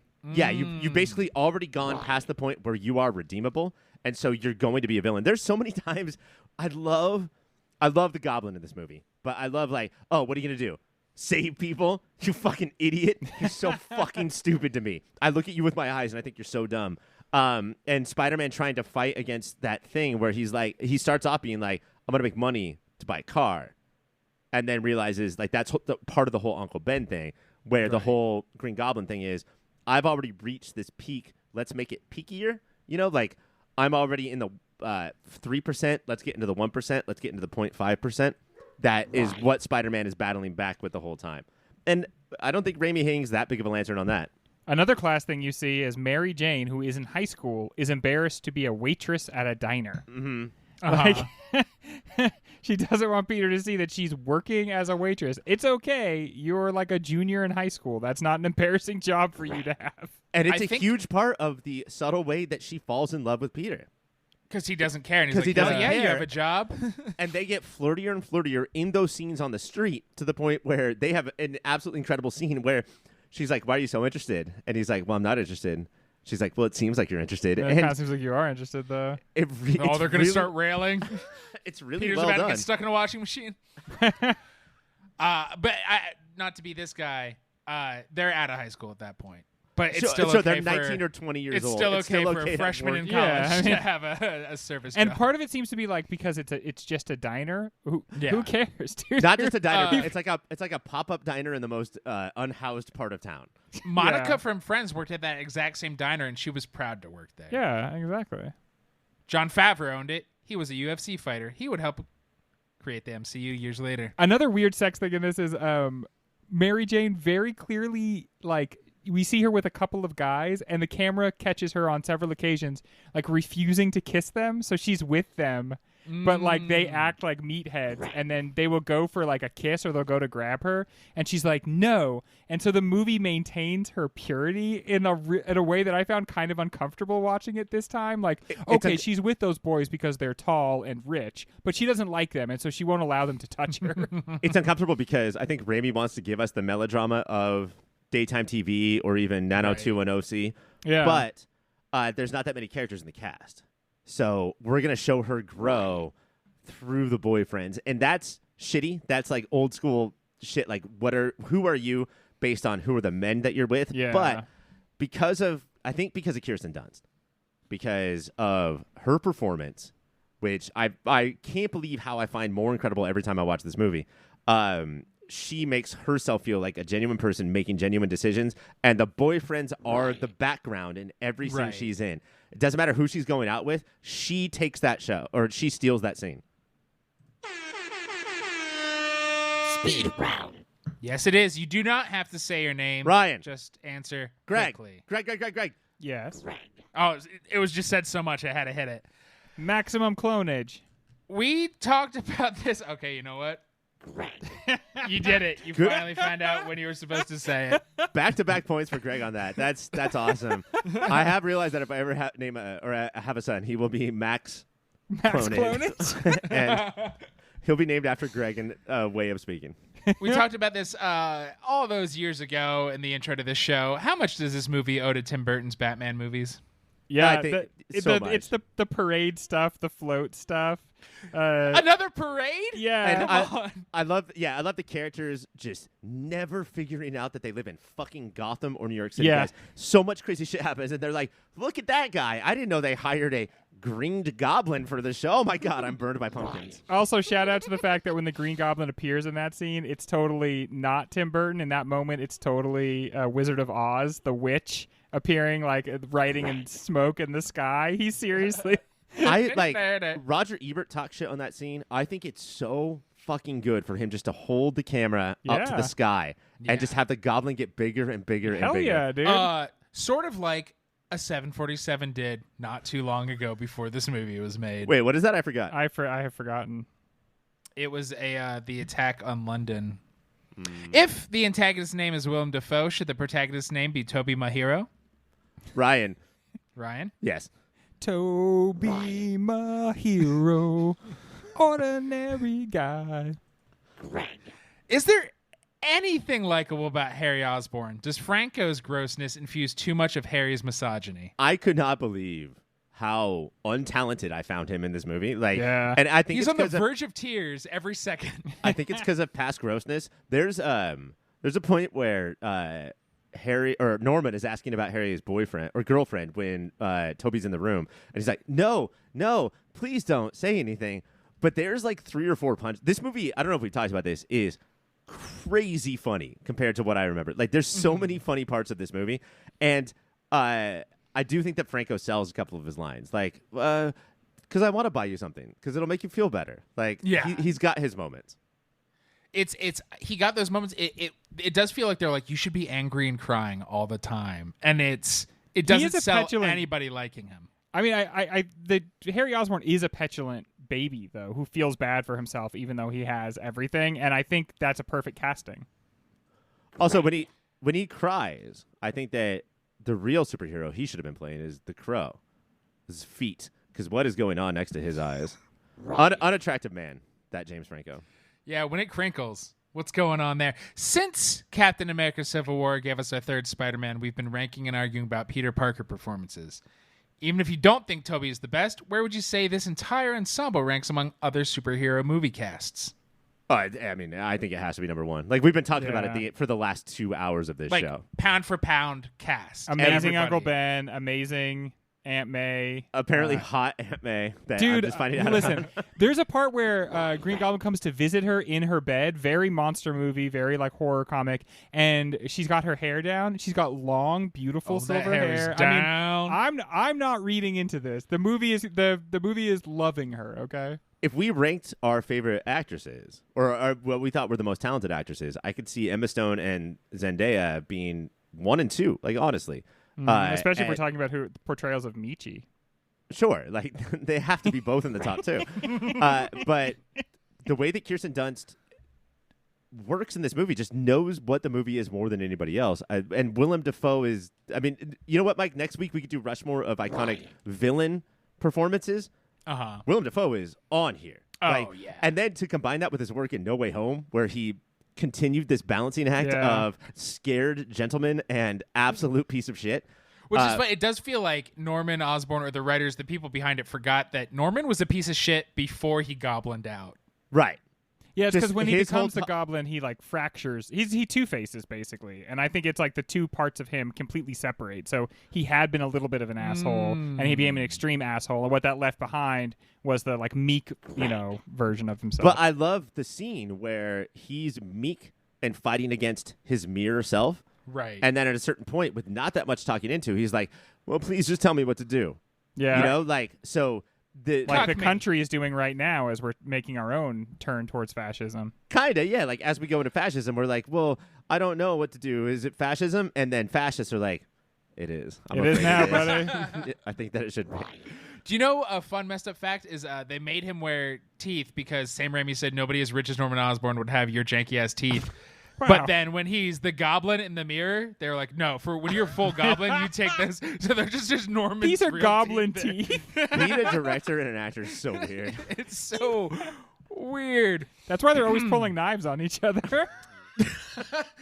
That's a reference to if you're not a pay pig, that's our Patreon. You should go sign up for our Patreon. Our Patreon is just fucking killing it lately. So. It is. It's awesome. We're all fans. Does this movie prove that Green Goblin is Spider-Man's primary arch nemesis? Yes, I think that there is not a more interesting arch nemesis, and a lot of movies have like taken different supervillains as like the keystone to understanding Spider-Man. I really think the most compelling one is Green Goblin, and the movie hints at it, but how complicated like the familial and friendly relationships get with him and the Green Goblin. Yeah, the movie definitely hints at it. The most you can do in 2 hours. Again, like, Yeah. this movie had so much to do. But Harry has sort of always been the only male peer that connects to Peter, or that Peter feels connected to.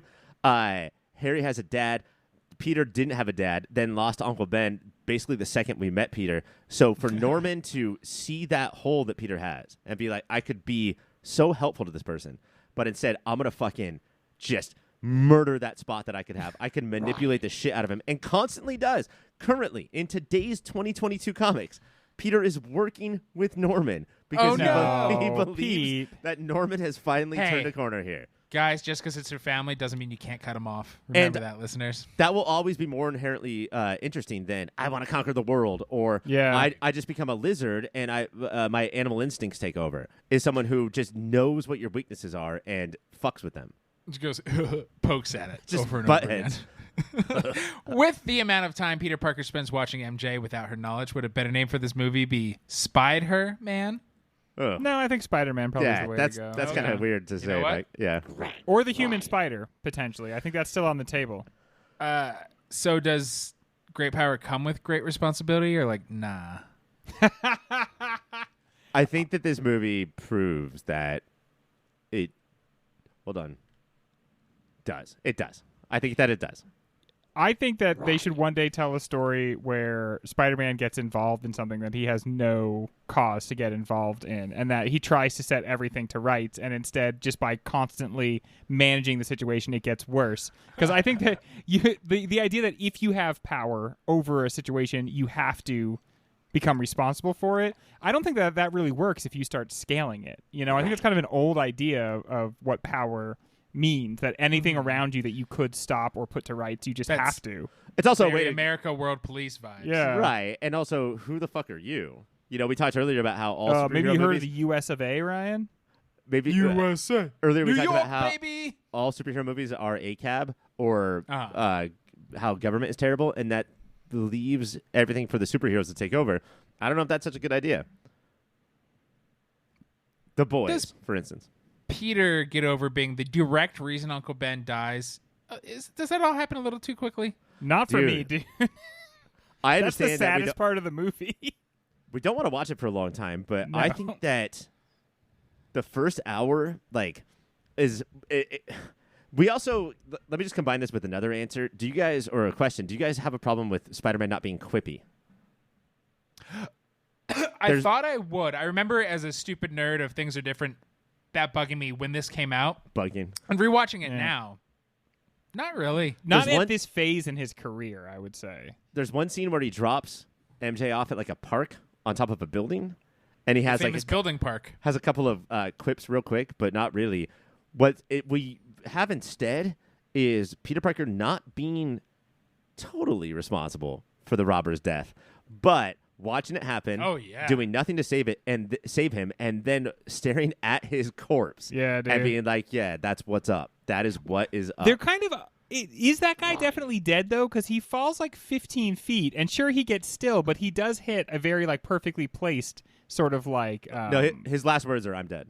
Oh, okay. Yeah. He looks at the camera and went, I've died, but I'm who dead. killed me? Final question, speed round. If you woke up with Spider-Man powers, what sport would you have tried out for other than wrestling? I'm going to say basketball. Just maybe Teen Wolf made it look so fun, but I just think it would be awesome to get a three-pointer that is also a slam dunk. See, I'm thinking, because they're the most prominent power, I'm thinking of webs.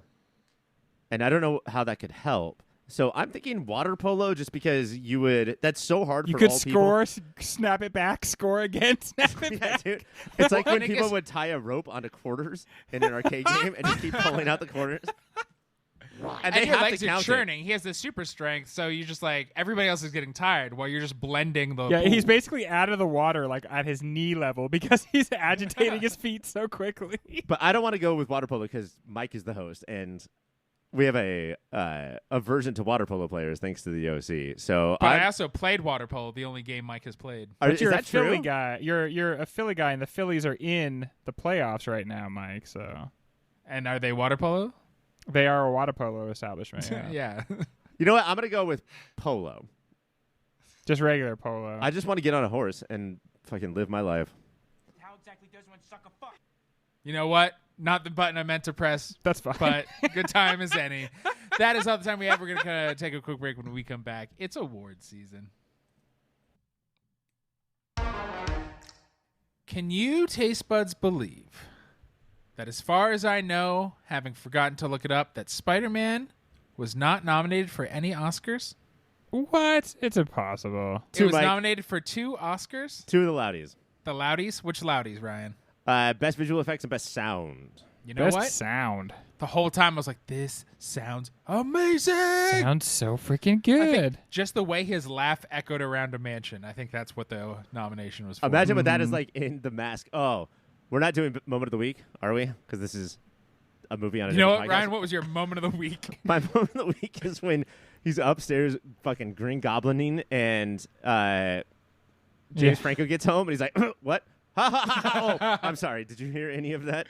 Yeah, like his son clearly hears him do the Joker laugh like 8 times, and then he's like, "Did you hear anything?" He's like, "Nah, forget it." I don't Dad, care." you're a really good man. You had to make sacrifices. I'll pick you over my smoking hot girlfriend, Kirsten Dunst, any day. When your dad is that rich and that scary before he's goblinified, Yeah. you have ignored a lot of his transgressions just so he That's doesn't true. murder you next. Like James Franco would like us to do now. Yeah. and Could I fucking refuse. write another shitty book, James The Franco. Artist was not that good a movie. The Disaster Artist? The Disaster No, Artist. you know what? The Artist really wasn't that good of a movie.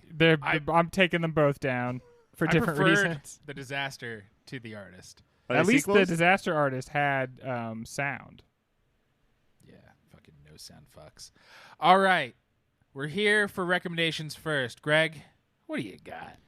If you love web swinging, if you love getting down on the streets and cleaning them out, you are gonna love the PlayStation 5 game Spider-Man Miles Morales. It takes the Spider-Man experience and hands the reins over from Peter Parker to Miles Morales, and it's just so neat and so much fun. And if you have a PS5, I think it is a must-own video game. Oh, okay. I'm a little surprised by that. The Mike crowd, is- I don't think, wasn't saying it's not a fun game. I'm sure it's fun, but if you like Spider-Man, you're gonna love Spider-Man. Well, Spider-Man video game.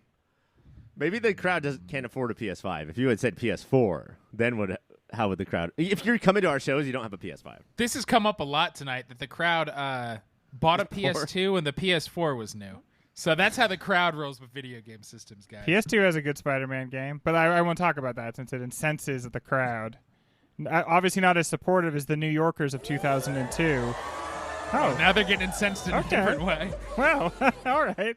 The energy of the movie carried over in a different way than I expected. The crowd is for some reason now acting like Aunt May walked into the room. Yeah. Hey, Auntie. All right. We have Spider-Man if you like Spider-Man. Ryan, if you like Spider-Man, what else will you like? Look, I will say that Spider-Man was Sam Raimi had seen Batman and Batman Returns and definitely had seen the potential in comic book movies, right? In a way that I don't think Bryan Singer had. Or the directors of, let's say, 1990s The Punisher with Dolph Lundgren. Even Blade before this. And I don't mean to speak ill of Blade, but there's there's another movie that I don't think Sam Raimi watched, but I think you should go and watch if you enjoyed Spider-Man. It is a movie that does the hand-to-hand stuff in a bit of a Mighty Morphin Power Rangers way, but kind of has more to say and more indie movie grit than you would think.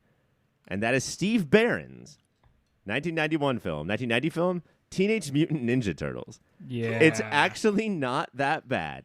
And doesn't run from its goofy premise. It says we're gonna do this head on, and we're going to we're gonna have Raphael be not just a bit rude, very rude. And How cool is he though? Is he cool? He's very but cool. Rude? He is cool. His butt is rude.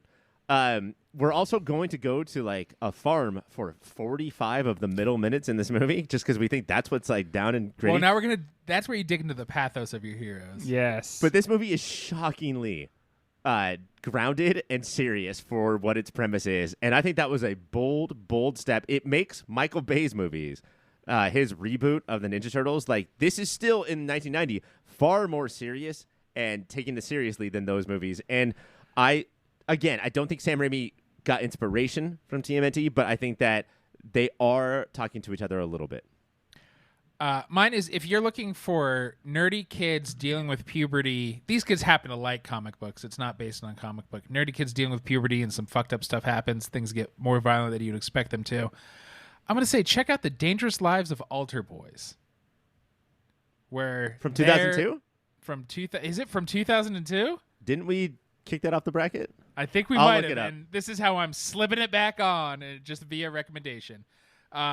These little moppets, these young Culkins and Jenna Malones are trying to figure out how to be in the world, and I think it captures that teenage angst in a very similar way as the high school scenes between these kiddos. Mike, Dangerous Lives of Altar Boys was released in 2002. By the way, did you guys notice, now that we've done chronological, how we had one movie for the first 5 months of the year, and now we're into summer immediately. Like that just goes to show you how January, February, March, and April are treated in Hollywood. Like it's funny. It's summertime now.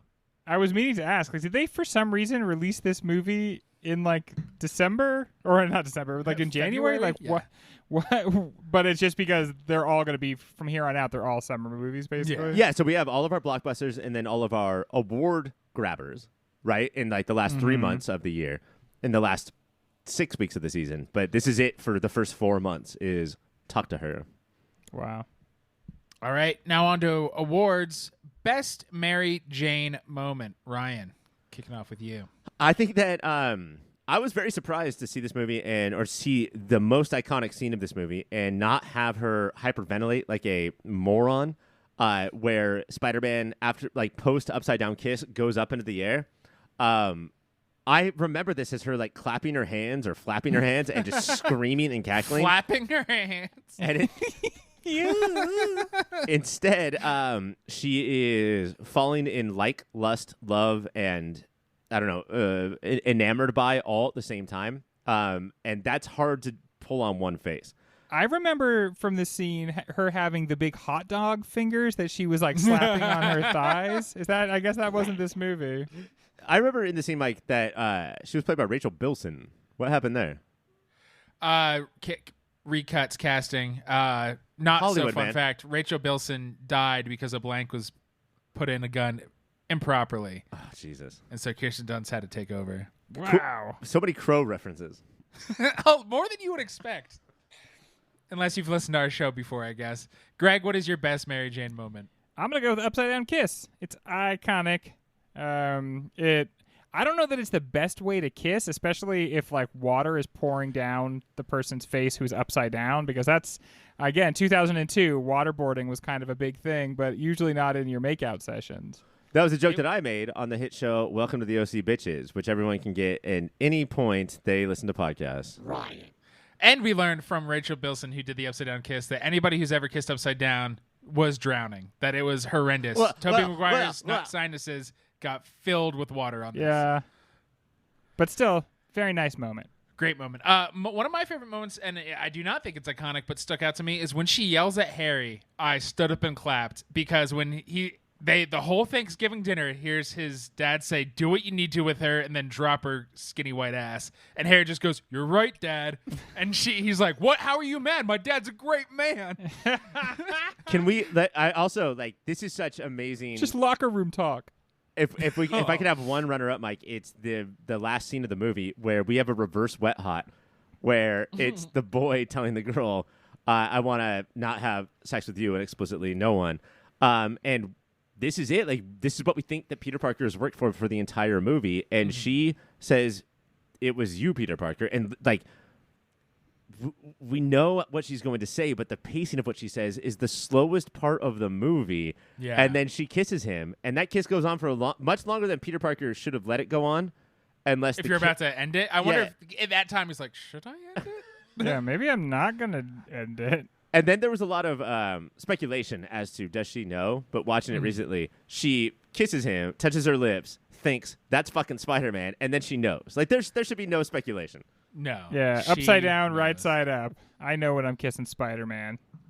That's the way Especially- I I want like to to kiss Spider-Man. I want to do the upside down kisses with Spider-Man. He's a menace. Bring me sexy spider lips. Ew. Best special effects. Greg.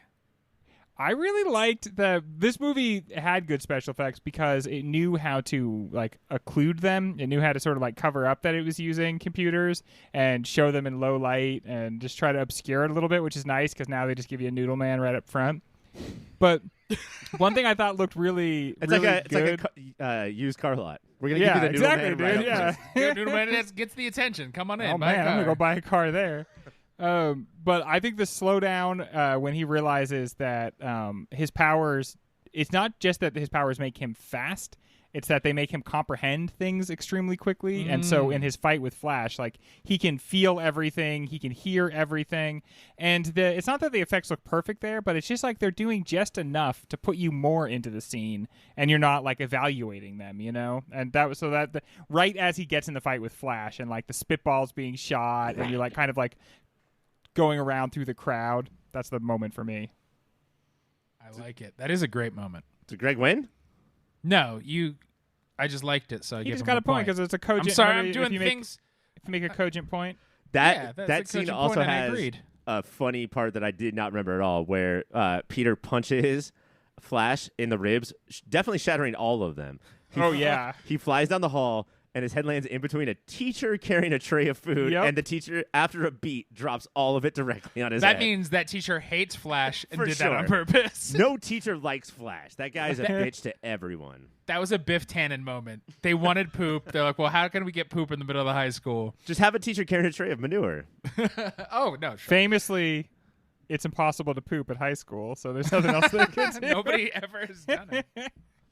Ryan, what is your best special effects? You want to go away from the noodling, and I thought that the last 45 seconds did really look great, minus the patriotism of it all. But I think that I have to go with a part that doesn't feel as iconic until you watch the movie and remember, and that is 2 and actually then a third Goblin Blade, if that's what they're called, Goblin-a-Ring, flying towards Spider-Man, and In the fiery apartment? in the And fire. he does the twisties to get away from him. And it's this perfect combination of physical, like practical effects. You know, we got a stunt person to do this, and special effects to make it look as real as possible.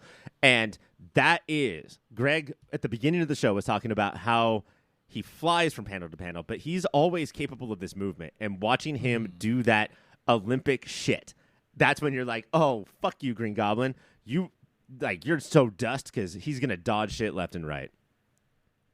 2 moments I wanted to point out is one, I think it might be one of the more noodly, but it worked because the whole scene was goofy. The balloon jump. Spider-Man is jumping from float balloon to float balloon, and it feels the most 2002 PS1 PlayStation Spider-Man, but it is so fun, and it feels like this is when you do that.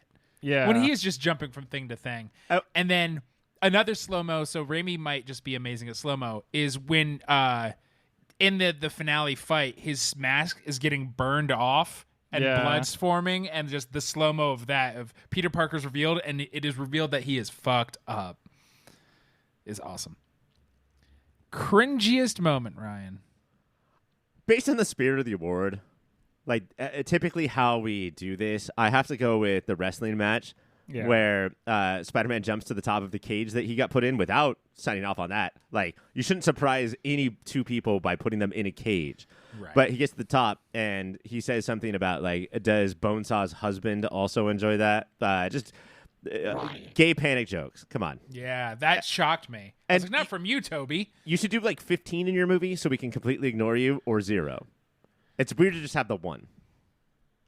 That feels so O2. Somebody's like, well, you got it. The kids won't like it unless you do some gay joke. It's like rated R heard... means you can say, or rated PG-13 is you can say fuck one time, not sexual, and 1 gay joke, and that is it.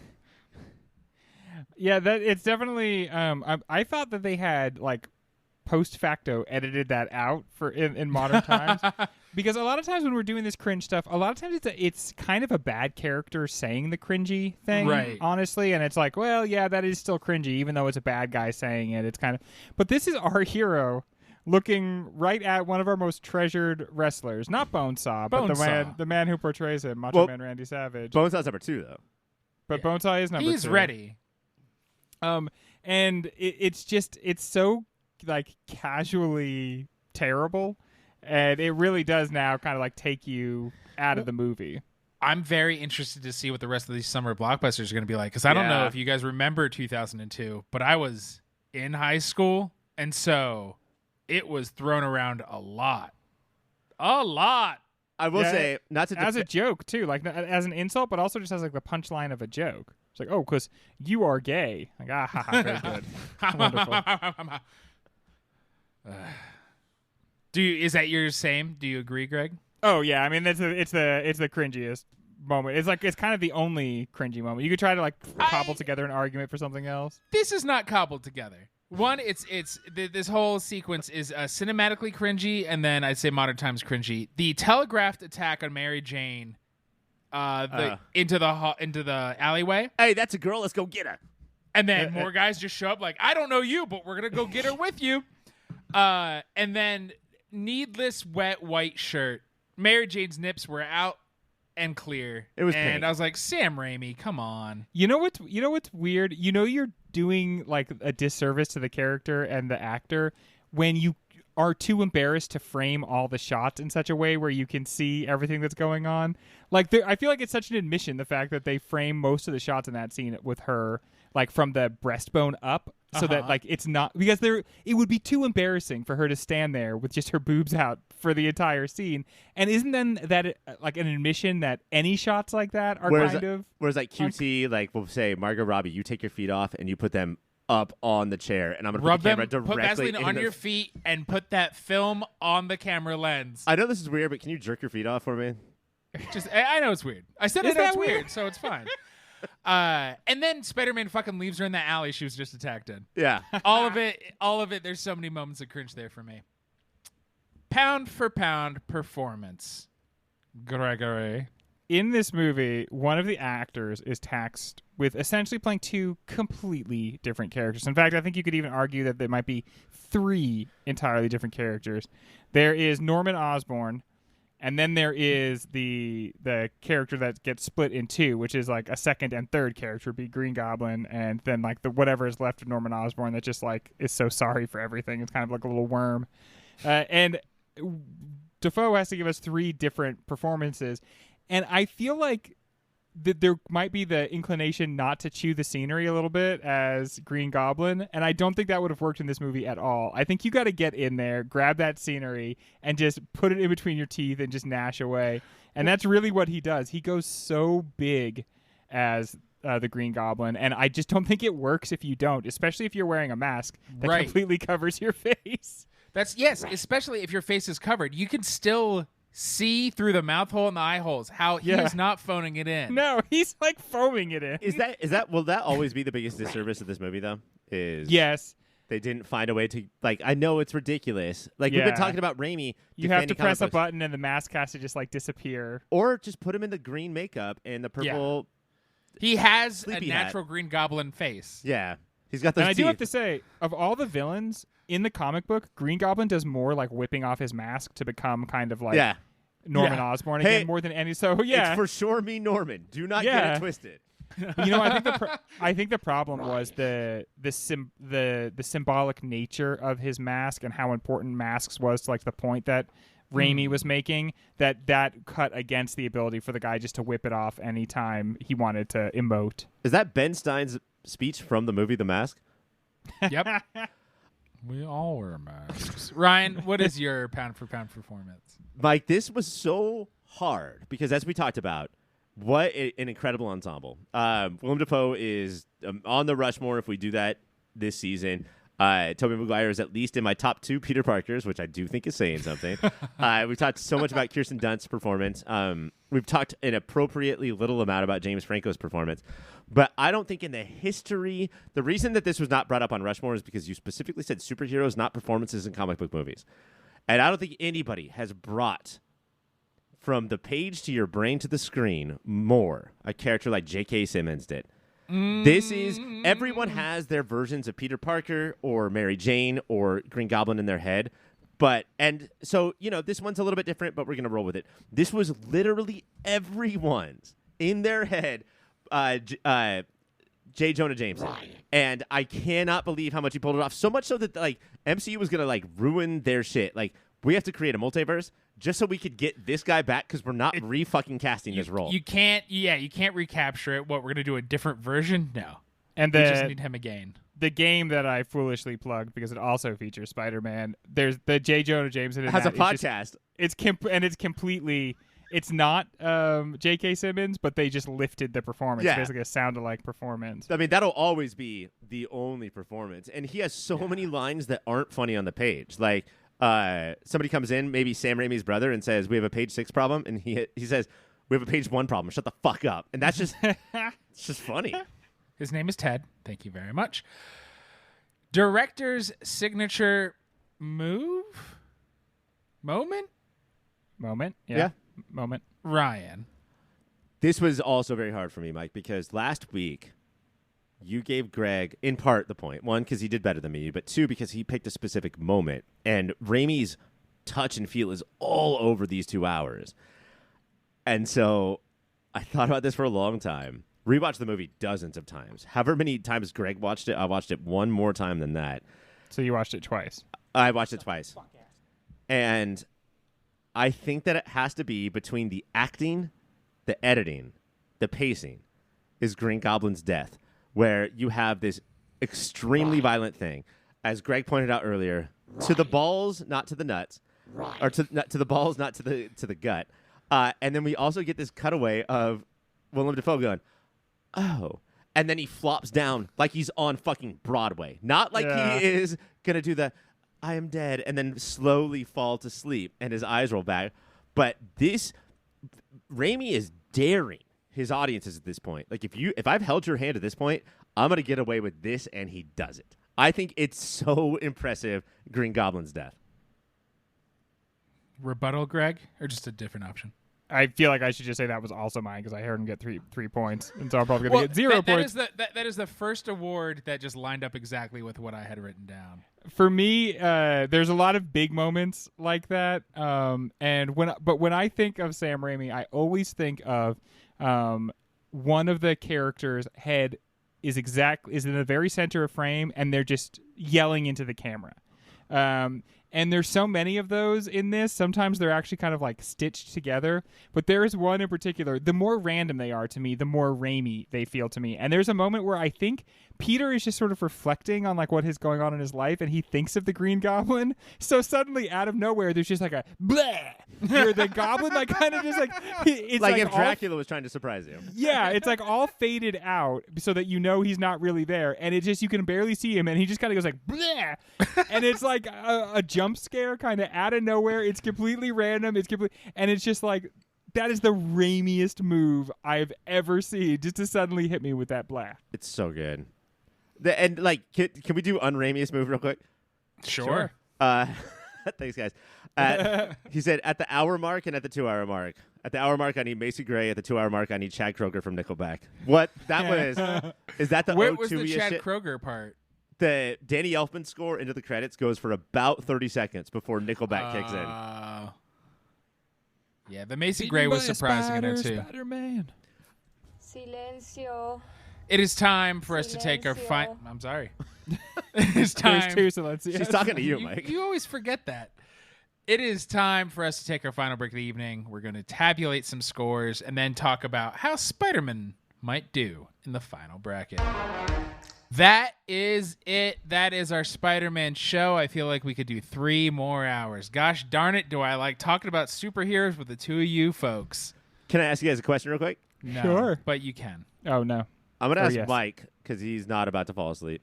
So Recent- tired. Recency biased, whatnot, blah, blah.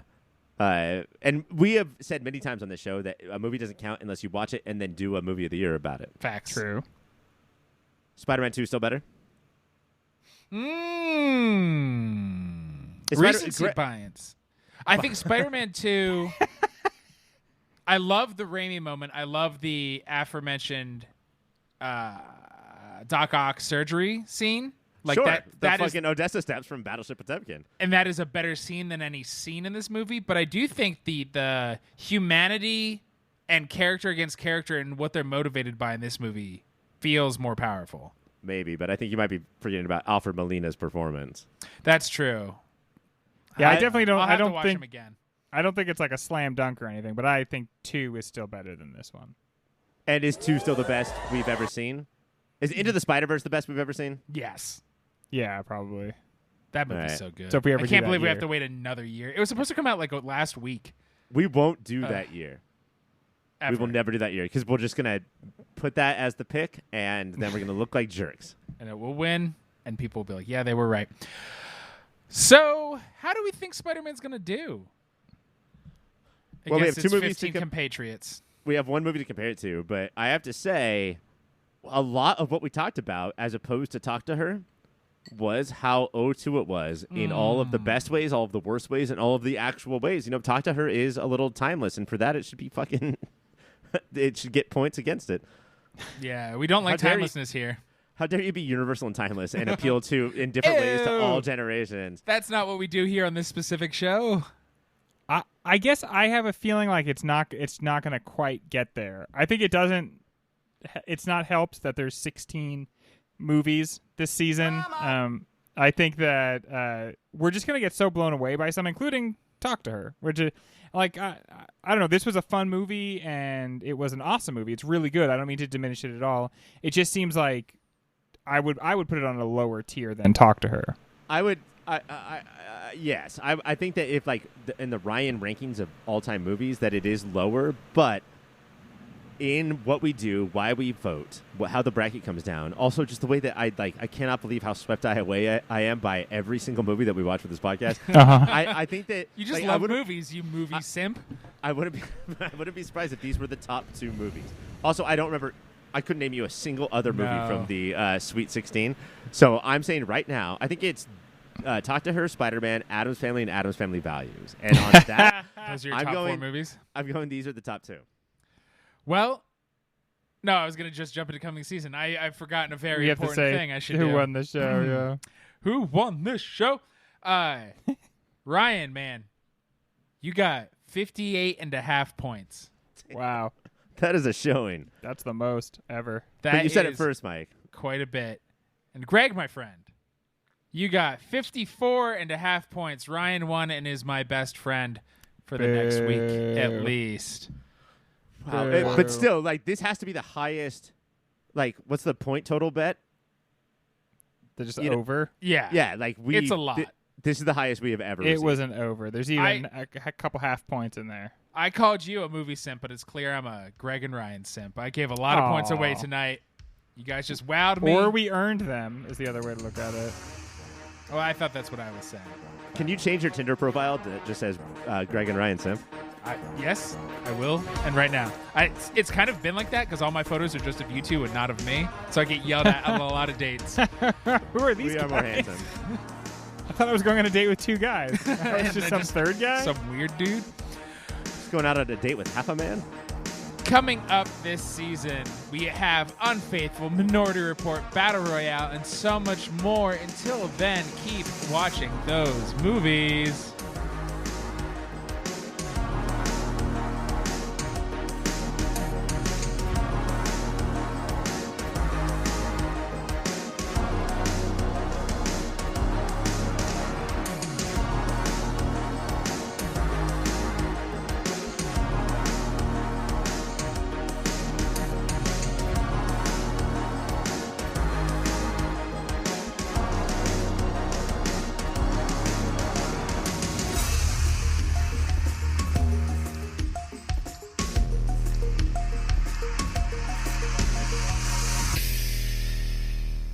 So, while Americans overwhelmingly support the right of an individual to make their own decisions about abortion, unfortunately, that right is no longer protected anywhere in the U.S. The Supreme Court overturned Roe v. Wade on June 24th. Abortion is a basic healthcare need for millions of people who can become pregnant.